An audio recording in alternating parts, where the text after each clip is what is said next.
2026 is looking like a landmark year for the PS5. We're talking about a flood of massive, hyped-up releases all fighting for your attention. But let's be real, not all hype is created equal. Some of these games will be instant classics, and others, well, they're probably destined to disappoint. So how do you know which ones are actually worth your time and your hard-earned money? That's what we're here for. We've sifted through all the biggest PS5 releases of 2026 to find the true gems. Today, we're ranking them from worst to best, so you know exactly which games need to be on your must playlist. Let's get into it.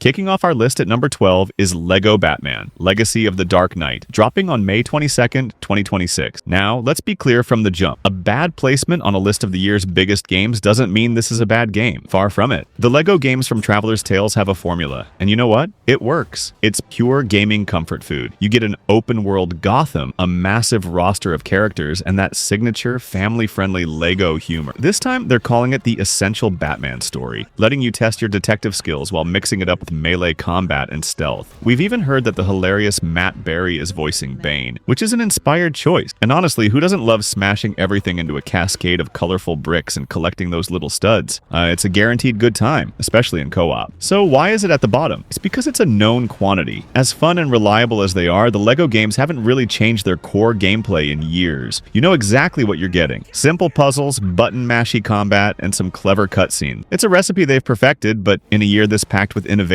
reliable just doesn't stack up. It'll be a solid, charming adventure, but it won't be the...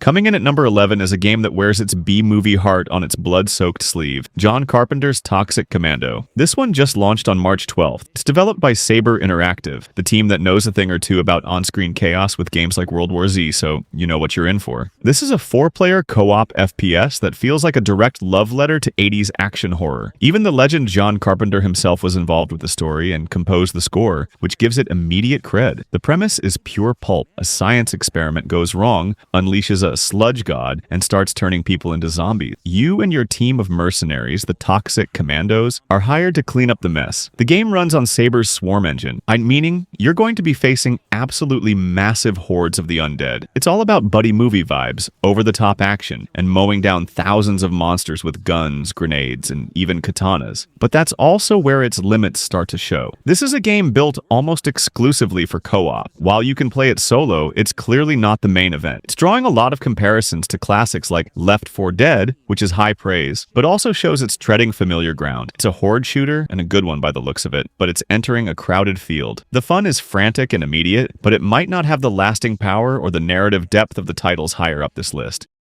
At number 10, we have a game that could either be a generation-defining masterpiece or a frustratingly missed opportunity, 007 First Light, currently slated for a May 27th release. The hype and potential here are through the roof. This is a James Bond origin story from IO Interactive, the absolute masters of the modern stealth action genre, famous for their incredible work on the Hitman trilogy. The idea of that team applying their world of assassination design philosophy to the world of 007 is almost too good to be true. The game promises an original story following a 26-year-old James Bond before he's earned his license to kill. We've seen glimpses of gameplay that show a mix of fistfights, gunplay, and gadget-based infiltration. IO has confirmed you can go silent or loud, bluff your way past guards, or create explosive diversions, exactly the evolution the Bond franchise needs in gaming. Plus, the cast includes Patrick Gibson as the young Bond and Lenny Kravitz as the villain, pointing to a high-production experience. So why only number 10? Uncertainty. Despite the developer's pedigree, the Bond license can be tricky. The game was pushed back a bit to its current May slot, which isn't a major red flag, but it shows development has had its hurdles. More importantly, while the idea of a Hitman-style Bond game is amazing, we still haven't seen enough to know if they've nailed it. Will it feel distinct from Hitman, or just like Agent 47 in a tuxedo? The potential is a 10 out of 10, but for now its ranking is tempered by a healthy dose of "we'll believe it when we see it." Slashing its way into our number 9 spot is Halloween, the game, scheduled to bring Michael Myers to the PS5 on September 8th. Just like James Bond, Halloween is an iconic license with a ton of potential, but a history of mixed results in gaming. The appeal is obvious, a horror experience built around one of the most terrifying slashers in cinema history. The thought of being stalked through Haddonfield by the Shape is enough to give any horror fan chills. Details are still pretty scarce, but we know it's a multi-platform horror slasher. The big question is, what kind of game will it be? Will it be an asymmetrical multiplayer game like Dead by Daylight, where one player is Michael and others are survivors? That seems like the most likely route. Or will it be a single-player survival horror game? A terrifying cat-and-mouse chase where you play as Laurie Strode? The potential for a truly atmospheric horror game is immense. Using the PS5's 3D audio to hear Michael's breathing over your shoulder could be incredible. However, the project is still shrouded in mystery. Without a clear picture of the gameplay or the developer, it's impossible to rank it any higher. Licensed horror games can be brilliant, but they can also be cheap cash-ins. Until we know more, it remains a tantalizing but risky proposition.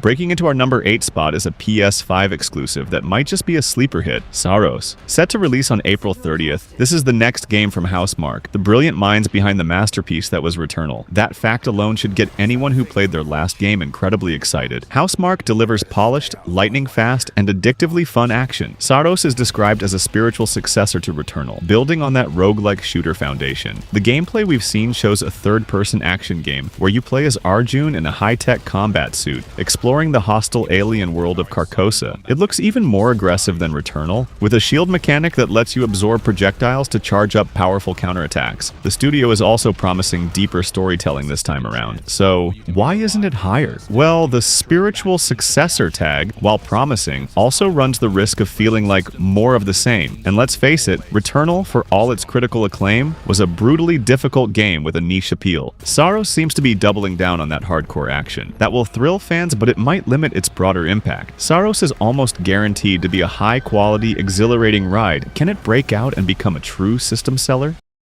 At number 7, we have perhaps the most enigmatic game on this list, Capcom's Pragmata. After a string of delays, it's finally set to launch on April 17th. From its very first reveal, Pragmata has captured our imaginations with its surreal sci-fi visual. We know it's a third-person action-adventure set on a lunar research station, following a spacefarer named Hugh and a young android girl named Diana. Trailers and gameplay suggest a blend of third-person shooting with unique hacking mechanics centered around Diana. We've seen hints of a bizarre, glitchy recreation of Times Square on the moon, suggesting a world where reality is unstable. The dynamic between Hugh and Diana seems central to both the story and gameplay, with combat against colossal robots requiring you to use Diana's hacking to create weak points for Hugh to attack. The sheer weirdness and ambition of Pragmata are what make it so compelling. It's a brand new IP from a major publisher stepping way outside its comfort zone of Resident Evil and Monster Hunt, but that's also what makes it a huge risk. The delays suggest a tough development, and its abstract concept could be a hard sell for a mainstream audience. Pragmata could be a visionary masterpiece, or it could be an ambitious mess. That massive swing between genius and failure lands it squarely in the middle of our list. Alright, we're at the halfway point, and things are heating up. The games from here on out are all certified bangers. If you're digging the list so far and want to see which game takes the number 1 spot,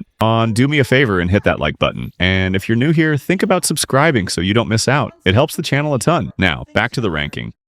Kicking off the top half of our list at number 6 is the stunning open-world action RPG Crimson Desert, which launches tomorrow, March 19th. Developed by Pearl Abyss, the creators of Black Desert Online, this game has been turning heads for years with its breathtaking graphics and epic-scale battles. You play as a mercenary named Cliff on the war-torn continent of Pywell, trying to reunite his scattered soldiers. Everything we've seen of Crimson Desert points to an experience of immense scale. The world looks massive and incredibly detailed. The combat is fast and fluid, looking like a blend of the acrobatic flair from Black Desert with the grounded weight of games like The Witcher. Pearl Abyss has promised a deep, engaging single-player narrative, big shift from their MMO roots. So if it looks this good, why isn't it in the top 5? The developer's background. Pearl Abyss can build incredible worlds and combat systems, but their expertise is in MMOs, which are often known for repetitive quests and grindy progression. The biggest question is whether they can successfully transition to a compelling, single-player RPG. Can they craft a story that feels as rich as a CD Projekt Red or From Software title? The potential is here, but the execution is still an unknown.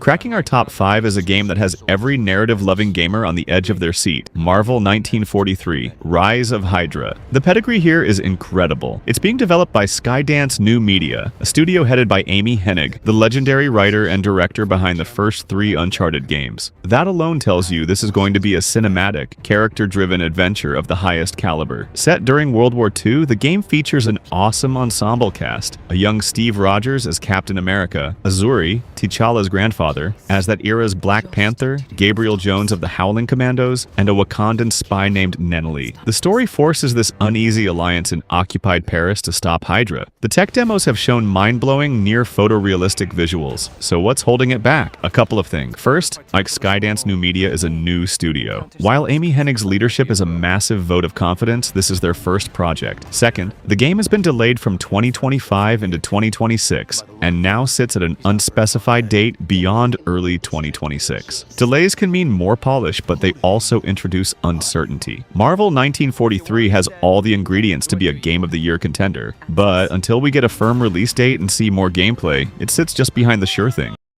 Taking the number 4 spot is the brutally brilliant Nioh 3, which launched back on February 6th. Developed by the masters of action at Team Ninja, the Nioh series has carved out a name for itself as one of the most mechanically deep franchises in the Souls-like genre, and this third entry has been celebrated as the best one yet. For the first time, the series has moved away from purely mission-based levels to incorporate large, open-field maps, taking some clear inspiration from Elden Ring. This opens up the world for more exploration while keeping that signature razor-sharp combat. And let's be honest, the combat is the star. Many argue Nioh has the best combat of any Souls-like, with its complex stance system, huge variety of weapons, and deep well of skill. And it's a staggeringly large and rewarding experience that can easily eat up over 100 hours of your time. So what holds it back from the top 3? While the more open structure is a welcome change, some have noted that the open world activities can feel a bit formulaic. Also, the story, which retells parts of Japanese history with a demonic twist, is often seen as serviceable but not as compelling as its competitors. Nioh 3 is, without a doubt, a pinnacle of action gameplay and a must-play for fans of the genre. It's a masterpiece of combat, but it's facing 3 games poised to be true cultural events.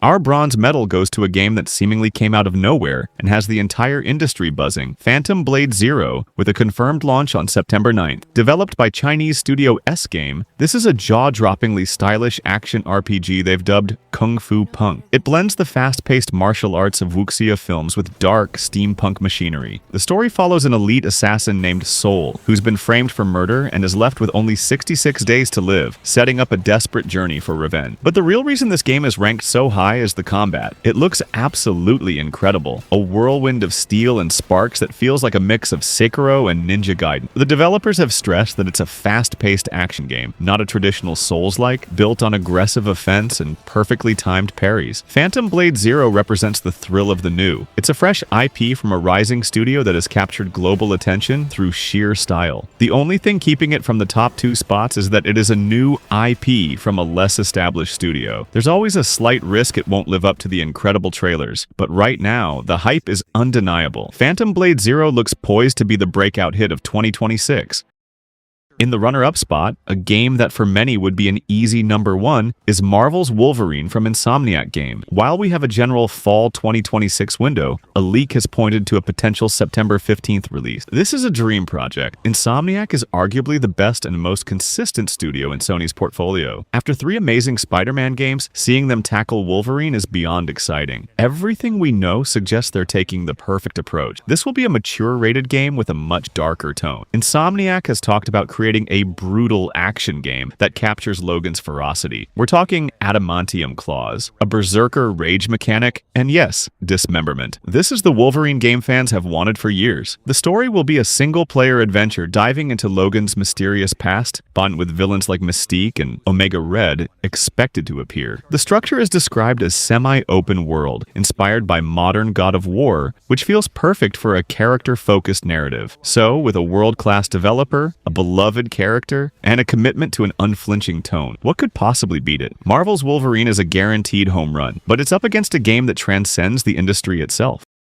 Was there ever any doubt? At number 1, the undisputed, most anticipated, and biggest PS5 game of 2026 is Grand Theft Auto 6. After years of rumors and one of the most viewed trailers in internet history, Rockstar Games is finally set to deliver the next chapter in their generation-defining series on November 19th, 2026. A new Grand Theft Auto is more than just a game launch. It's a global cultural event. It's a game people buy consoles for. The scale, detail, and satire of a Rockstar open world are simply on another level. Set in the sprawling, neon-soaked state of Leonida, a modern-day take on Vice City, the game will feature dual protagonists, Lucia and Jason, in a Bonnie and Clyde-inspired crime saga. The detail in the first trailer alone was staggering. Rockstar's budget and development time are astronomical, and it shows. They are the only developer that can create a world so vast yet so intricate that you can get lost in it for hundreds of hours. GTA 6 isn't just expected to be a great game. It's expected to set the benchmark for the entire generation. While games like Wolverine and Phantom Blade Zero look incredible, no other game carries the sheer weight of expectation and guaranteed cultural impact as Grand Theft Auto 6. It's not just the biggest PS5 game of 2026, it's the biggest entertainment release of the year period, and that's why it's our undisputed number one. So there you have it, our ranking of the biggest PS5 games of 2026. What an absolutely stacked year. From the guaranteed fun of LEGO Batman to the genre-defining ambition of Grand Theft Auto 6, there is something for everyone. We have guaranteed hits from established studios like Nioh 3 and Marvel's Wolverine, and potential new classics from rising stars with Phantom Blade Zero. 2026 is shaping up to be one of the best years in modern gaming history, and the PS5 is at the heart of it all. But hey, that's just our list. What do you think? Which game is way too low? Which one is too high? And what's your personal number one must-play of 2026? Drop your full ranking in the comments below. I read every single one. Thanks for watching. If you enjoyed the video, please subscribe and turn on notifications so you don't miss the next one. We'll see you then.